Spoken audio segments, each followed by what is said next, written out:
Hey everybody, welcome back to Just Around the Corner. Today I have with me Alex Samuel. He is a counselor at Waterstone Counseling here in Northwest Arkansas, and we are so excited to have you. Thanks, Alex, for being here. And yeah, I'm just pumped to hear about what you're doing at Waterstone and how people can get connected to you. Thanks. I'm excited to be here. This is fun. Yeah. Um, well, first of all, just tell us about what you do and how you got connected to Waterstone. Okay. So I've been a counselor since 2016. So that's when I was first licensed. But I've been here at Waterstone since 2018. Um, my wife and I, we were living in Searcy, Searcy, Arkansas before, and we were moving up here actually for her job. And I maybe it's just me, maybe other people know how to look better than I do, but I feel like it's not always easy to find what what counseling groups are hiring and things. And so it was pretty much just me sending a bunch of emails and Yeah. like cold calls. And I Waterstone was one of the places that responded and wasn't where I set out to be. I had kind of other things in mind, and yet I think it all happened just the way it was supposed to. In fact, my wife and I have usually agreed that we came here for her job and we've stayed for mine at time. Mm, Like it's been that's not the only reason, but it's felt really special. It's felt very yeah. meaningful. So yeah, that's how I'm here at Waterstone, and feel like it's just a good family here, good network, and um, yeah, it's a special place. I love that. And yeah, that's cool how one, just your boldness and being like, okay, I'm just literally going to shoot my shot as many times as I can until something happens.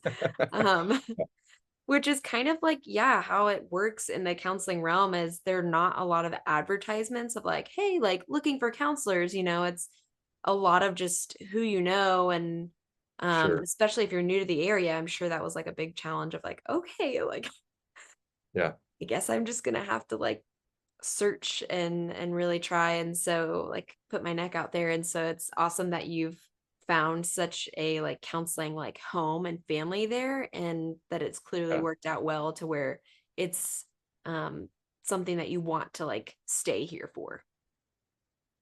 Yeah. No, it's been, like I said, it's been super special. And yeah, yeah, it's funny. It's like I found a job the same way I think anybody would try to find a therapist. Like Yeah.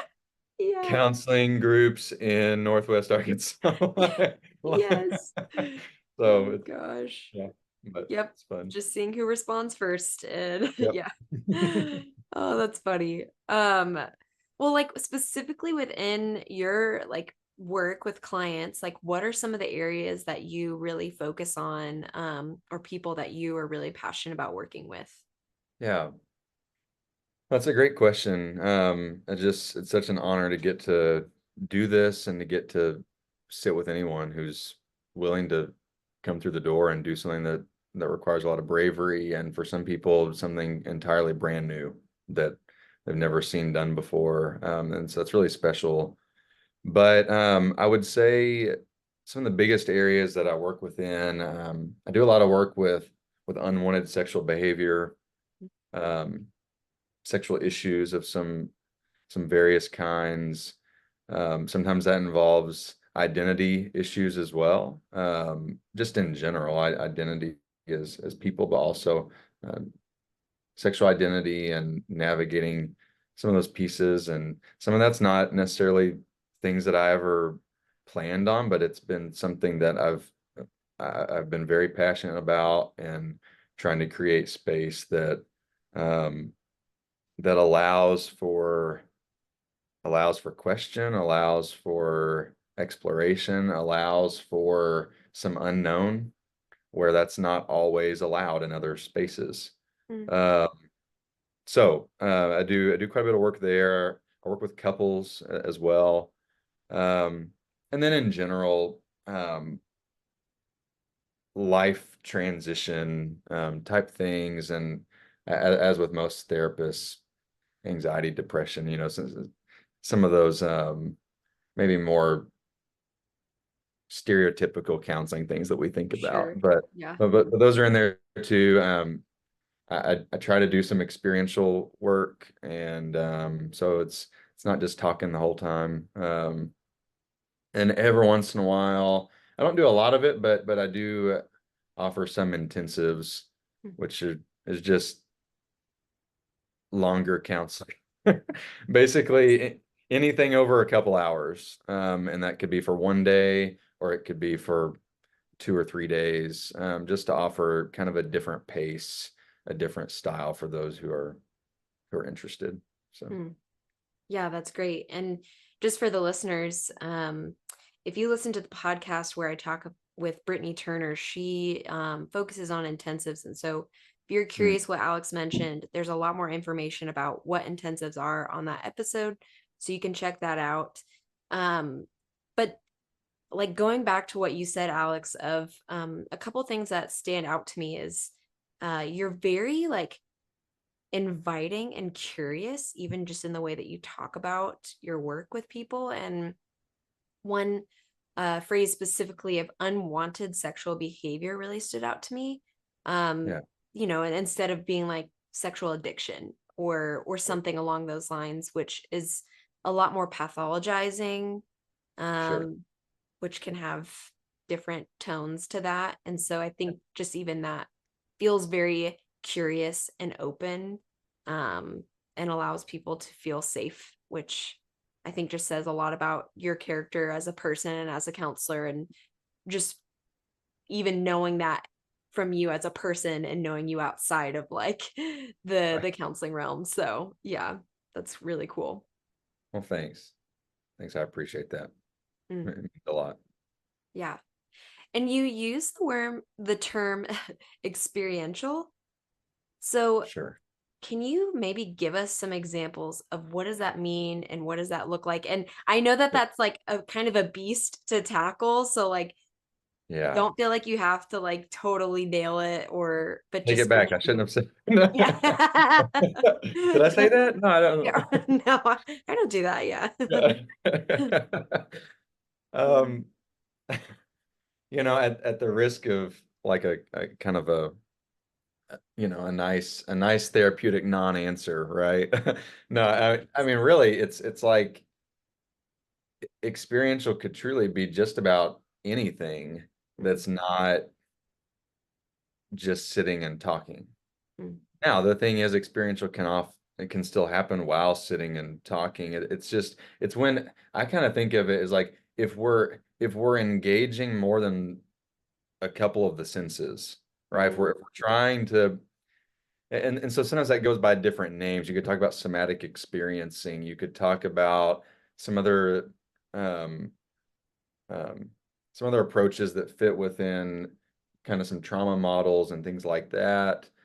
That even just try to tap into, hey, not just what I'm thinking, but what I'm physiologically feeling, what I'm emotionally feeling, trying to create some space for all those. Or experiential might mean you've got markers and crayons in your hand and you're drawing, or you're up and moving. I'll get up sometimes in sessions, and we'll both be up, and um to take on a different posture, or to kind of demonstrate something that's um that's an embodiment of an emotion, or kind of it's a physical version of when people say that a picture is worth 1,000 words, right? mm, Like, mhm. like sometimes there are things that we can do or we can see that uh, they're they just do more than words.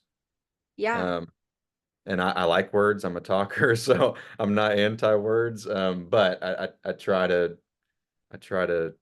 do some of that as well. So Yeah, that makes so much sense. Yeah, I like what you said of it's about engaging more than one sense. It's Yeah. Okay, it to me, like, I don't know why, like, karate was the thing that came to my mind, but, like, the image was like if a karate instructor is like telling you how to Yeah.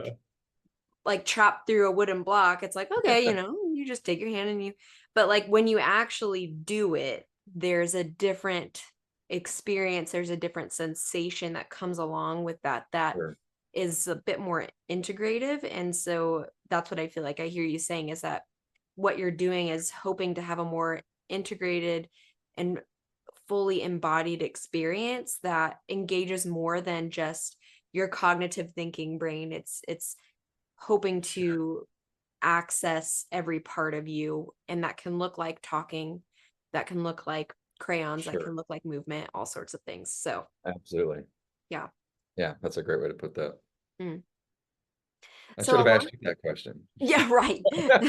Yeah, So here's the real answer. Yeah, no. yeah. um so like you've kind of explained it in just mainly your like philosophy and your like framework for counseling. But for those that are curious, are questioning, maybe have wondered what counseling is, how would you define that?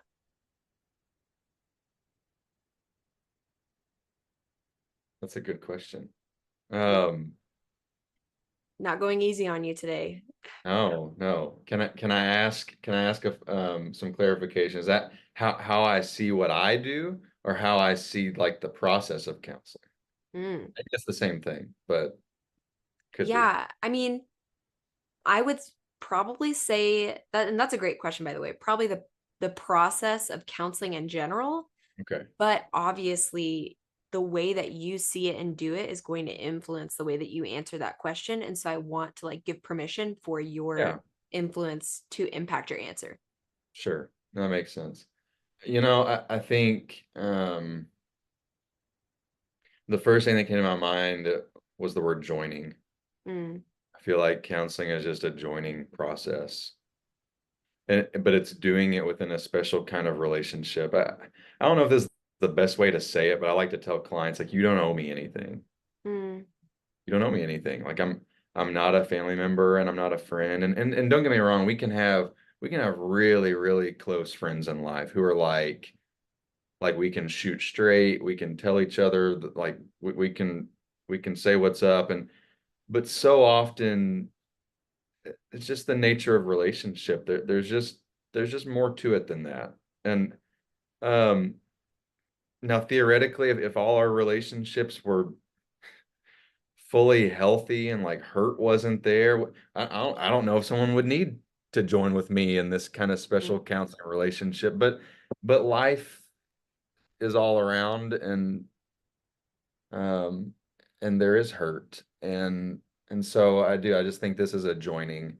This is counseling is a place to push pause for just a moment and to maybe do it different or to be able to step to the side and look at where things are right now and ask questions, be curious about things that there's not always space to in normal day-to-day life because it doesn't really stop, right? mm, Um, and so then as far as me, like then what I see to kind of piggyback off that is like I'm just trying to understand. Um, I'm just trying to understand, and I like the question, um, what makes this make sense? mm, I think things can feel kind of crazy making sometimes in life, and things can feel pretty upside down, and yet I I've just come to believe that there's you know there's usually something that makes this make sense, and mm, and and I and I I see people well, and I don't mean that as like my own talent. I hope that skill is there, but like I see people well, as in I I see good, and um and so so I'm even more motivated to ask what makes this make sense Yeah. and just to try to understand. Yeah. I love that. I think that was well said. And uh, going back to what you were sharing about how the uniqueness of the therapeutic relationship of, Yeah, you're so right. Like in a lot of ways, therapy can look like a friendship or a parent-child relationship and the different dynamics that are created there. And yet, there is a safety in which the client doesn't owe the therapist anything. There's no fear of rejection. There's no like, if you were to share this, then all of a sudden I'm not going to like you anymore and you can't play with me. Like right. Yeah, there's safety in not knowing all the details about us as therapists that gives clients the freedom to share whatever it is that they want without fear of being yeah, abandoned. And that is part of the sacredness of it and part of the necessity for having professional boundaries. Uh, absolutely. and also it gets to be very human too. And so, Yes. yeah, I love that. And I love that this very joining language of you're seeing people in all of their strengths and beauty and capacity of who they are as humans, and really just hoping to help them see it for themselves too, and find that within them. And so that's Yeah, encouraging. yeah. Well, great answers. Curious, like within the counseling world, are there other things that you're doing, other things that you're passionate about that people can connect with you on? Yeah, tell us about that. I wish I had this like long list of cool things. I